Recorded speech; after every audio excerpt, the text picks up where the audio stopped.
Vamos trazer já o assunto da eleição da Câmara e eu já volto com o Rafael. Então, o nosso assunto agora é a eleição para a Câmara dos Deputados.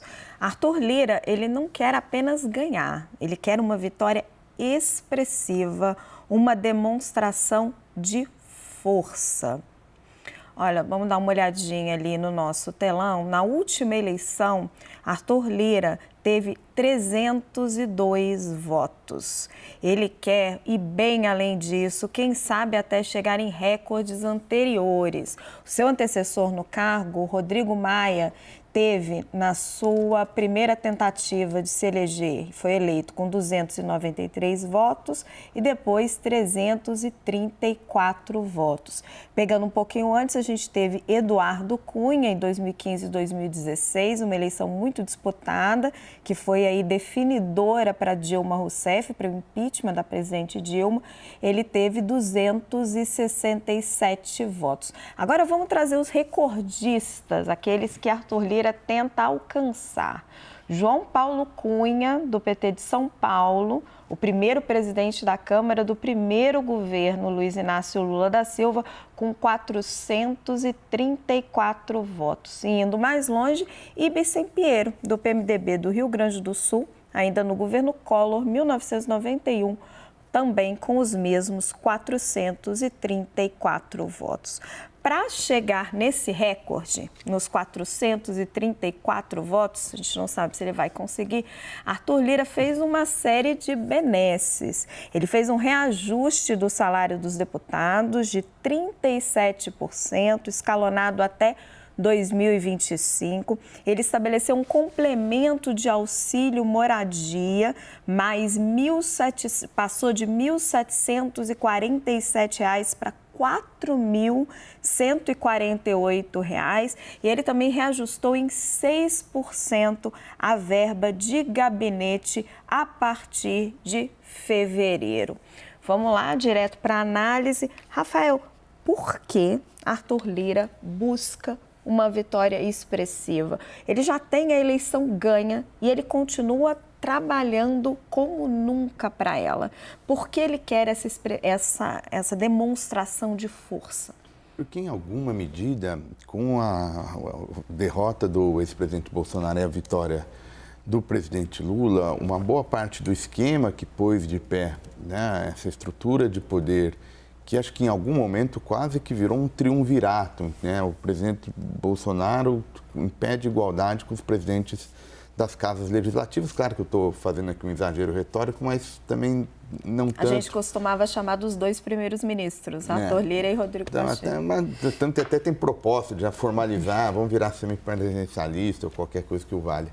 Mas, enfim, essa estrutura, né, que deu esse poder todo para o Arthur Lira, em alguma medida começa a tensionar com a vitória do presidente Lula e aí agora um pouco de, vou me reposicionar nesse jogo de barganha, né? Uma vitória expressiva, certamente ao longo dos trabalhos legislativos, o poder de agenda entre o presidente e o Arthur Lira vai ser um pouco mais controlado. Então, pensando nesse biênio próximo, né, ainda vai ser uma relação, me parece difícil, mesmo com o PT apoiando a reeleição do Arthur Lira. Eu sou aqui um pouco cético com a ideia que a gente possa ter uma relação muito cooperativa entre o Lira e o governo Lula. Não vai ser naturalmente de saída que esses conflitos vão ser exacerbados, mas à medida que a agenda for ganhando corpo, me parece que é um jogo mais difícil, e aí o Lira quer ter munição para enfrentar esse desafio nesse biênio 23-24.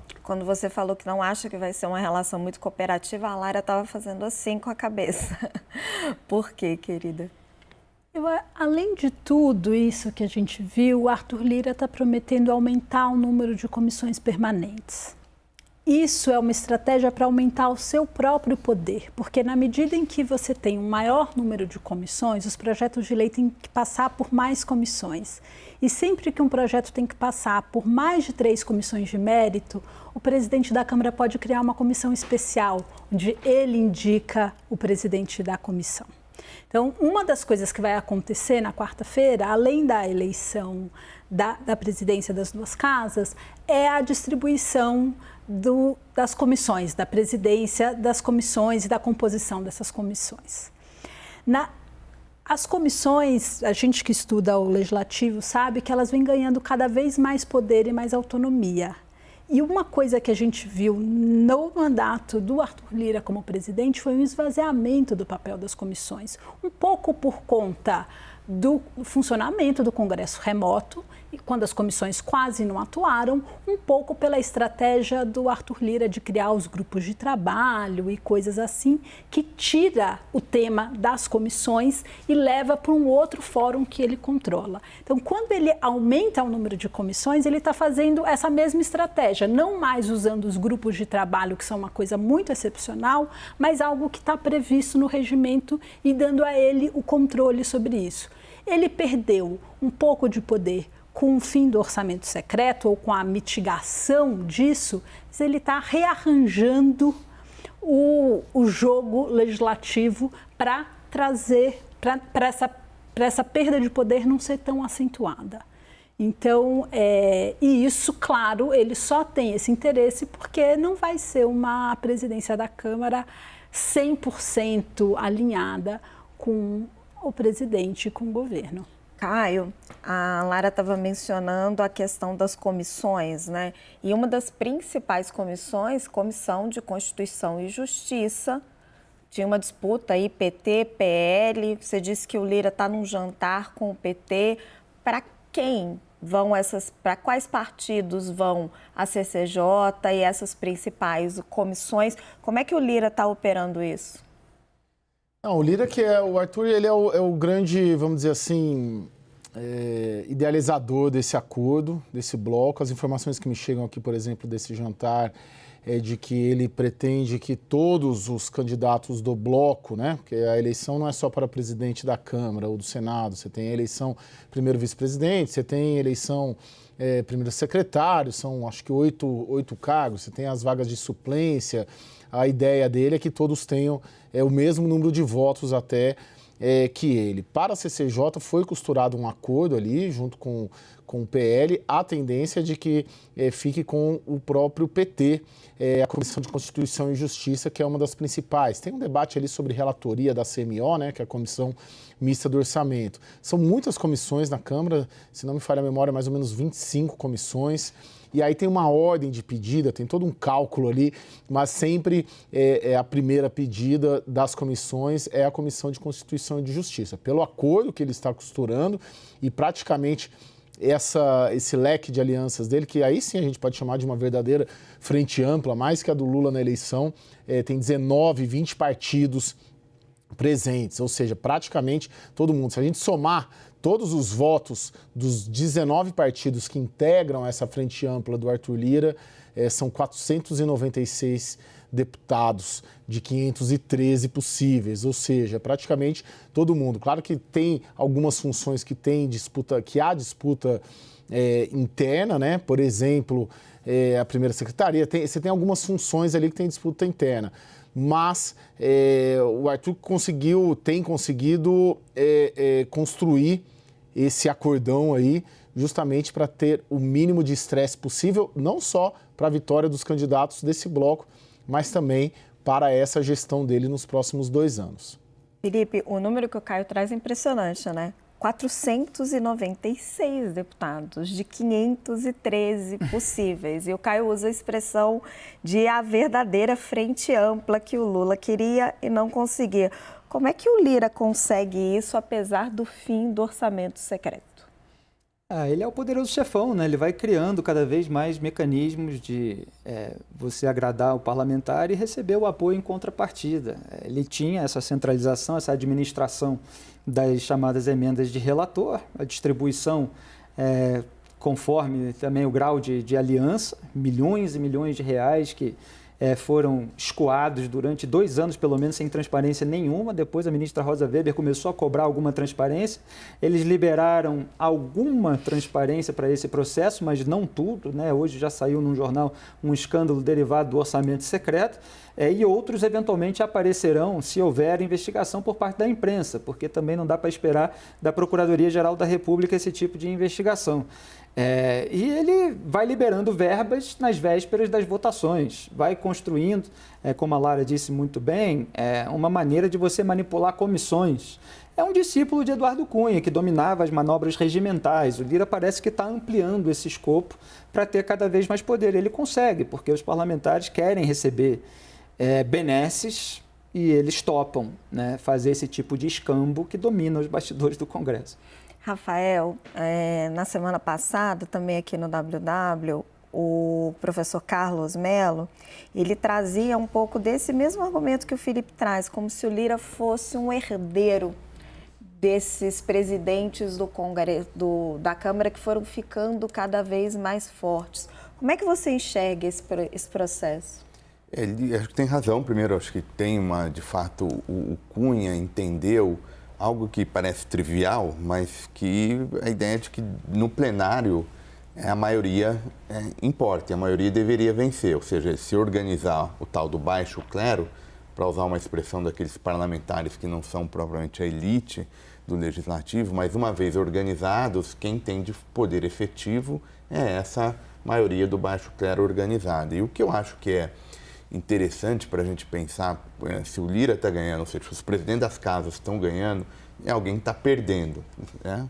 Acho que tem dois grupos de atores que estão perdendo nesse jogo. O primeiro é a Presidência da República, é a instituição Presidência da República, que se a gente olhar, por exemplo, as últimas emendas constitucionais, pelo menos desde o Dilma II, uma parte significativa delas é para cortar algum tipo de poder discricionário do Poder Executivo. Agora, um outro grupo de atores que estão perdendo com essa centralização no comando da Câmara são os líderes das bancadas, né? Então, acho que uma parte dessa habilidade política é que eles estão literalmente atravessando as relações partidárias. Então, os líderes partidários mais fracos, isso ajuda essa centralização do Arthur Lira, ou seja, ele não é mais olhando negociação por partido, ele é o grande, digamos, broker, né? O cara que corretor ali entre interesses grandes e o varejão. E acho que isso tem um efeito que a gente ainda está tentando entender, mas seja como for, alterou muito o processo legislativo. A Lara comentou essa questão das comissões. Uma outra coisa que me assusta muito é a facilidade com que um projeto de emenda constitucional vai para o plenário. Tem dias, assim, é basicamente quase que sem discussão. Então, a gente está realmente criando um processo legislativo muito torto, né? Aprovar a PEC virou qualquer coisa, Virou qualquer coisa. Então, o status constitucional de uma matéria hoje não diz muita coisa. Então, acho que vai ser interessante ver agora, com essa reconfiguração fruto da eleição, o que dá para a gente restaurar de um processo legislativo mais organizado, que não vire que algumas matérias são muito importantes e estão sendo votadas a toque de caixa. Caio, o Rafael falou no baixo clero organizado e de que um dos perdedores, já que esse baixo clero ganha, é a presidência.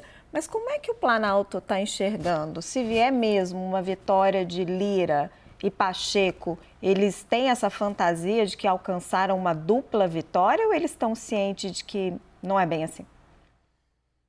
Bom, é melhor do que alguma alternativa que não passasse com o aval deles, né? O Palácio Planalto, sim, torce pelo Rodrigo Pacheco, não entrou, não mergulhou nessa campanha, e a do Arthur Lira nem precisou entrar, porque já era uma candidatura bem encaminhada. Para o governo Lula, são as duas candidaturas que estavam aí. O Lula chegou, ganhou a eleição, a despeito de ter feito uma campanha com críticas ao orçamento secreto, com críticas ao Arthur Lira, principalmente. Depois da vitória, constatou-se ali que era melhor não correr riscos, né? Hoje, inclusive, eu estive no Congresso Nacional aqui, teve um seminário, os ministros petistas foram até lá, os ministros que são deputados, e houve ali, depois, pelo que eu conversei com alguns parlamentares, até esse sinal, que é preciso aprender com os erros. E um dos erros apontados foi o apoio do Palácio do Planalto a uma candidatura contrária do Eduardo Cunha em 2015. Ou seja, o apoio do Palácio do Planalto hoje ao Arthur Lira tem muito de uma análise política de que haveria um risco muito grande de enfrentar o Arthur Lira. E também tem um dado temporal aí. Quando o Lula ganha, o orçamento secreto ainda está vigente, né? E o Arthur Lira, em outubro, principalmente, entre o primeiro e o segundo turno, ele está fazendo a campanha dele para ser eleito agora, com essa margem que ele vai conseguir ser eleito depois de amanhã.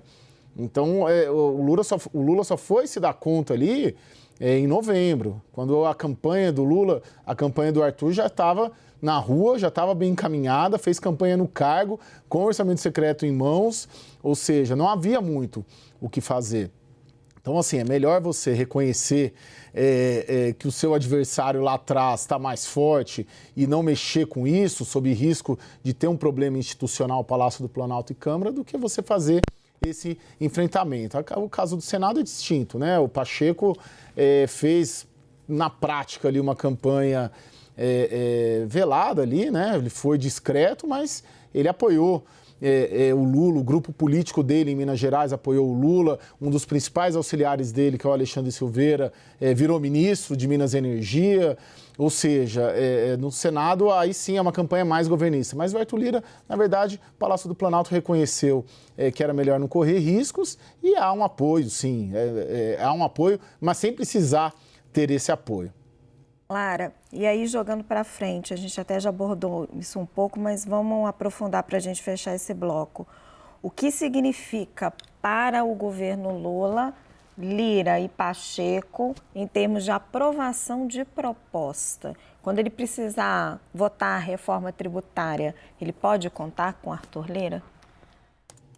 Vai depender muito de pauta a pauta. Tem pautas que estão mais pacificadas. Era como a questão da reforma da Previdência durante o começo do governo Bolsonaro. Isso já estava muito alinhado na Câmara, então não havia muita dificuldade de passar, tanto que o então presidente Bolsonaro pôde tirar o corpo fora, não se envolver, e a reforma passou, né? Passou a despeito do presidente, não por causa Foi dele. Exatamente isso, ele não fez nenhum esforço, O até esforço ele não que ele fez foi para estar atrapalhar, associado com a reforma da Previdência. benefícios ali para um grupo de policiais. Então,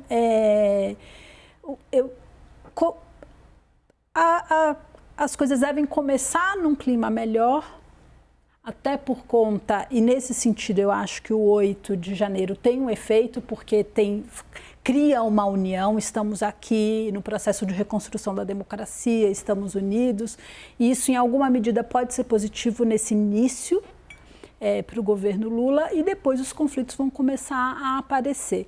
Tem uma vitória já para o PT em ter apoiado formalmente a candidatura do Lira, que é ganhar a CCJ. O maior partido da casa é o PL, que teria a chance de escolher primeiro e naturalmente ficaria com a CCJ. Por onde começam as PECs, né? Então, a CCJ e a Comissão de Orçamento são as mais disputadas, são as mais importantes. Então, aí tem uma disputa importante, acho que o PT já ganhou. E tem uma outra coisa, o Rafael estava falando sobre como os líderes partidários perderam poder, né, junto com o Executivo. A reforma política de 2015 e 2017, de alguma maneira, elas trazem um horizonte para esses líderes voltarem a ganhar poder e controlar suas bancadas. E isso pode ser importante. Por que elas trazem poder para os líderes? Porque diminui a fragmentação, então a gente passa a ter partidos maiores, menos partidos e partidos maiores, e de outro lado, o financiamento público de campanha dá mais poder para o dirigente partidário, que é quem decide quem vai ganhar o dinheiro ou não. E se você sistematicamente joga contra o seu partido, na hora da eleição, o dirigente partidário vai falar: muito bom, muito bem, vai para o mercado arrumar o seu dinheiro com as pessoas. Então, assim, o jogo pode ir se reestruturando ao longo do tempo. Acho que a gente ainda não está num cenário bom. O efeito dessas reformas a gente vai começar a sentir nessa legislatura, mas vão ficar mais visíveis na próxima. Só acho que não dá para o Lula esperar a gratidão do Lira em todas as pautas daqui para frente.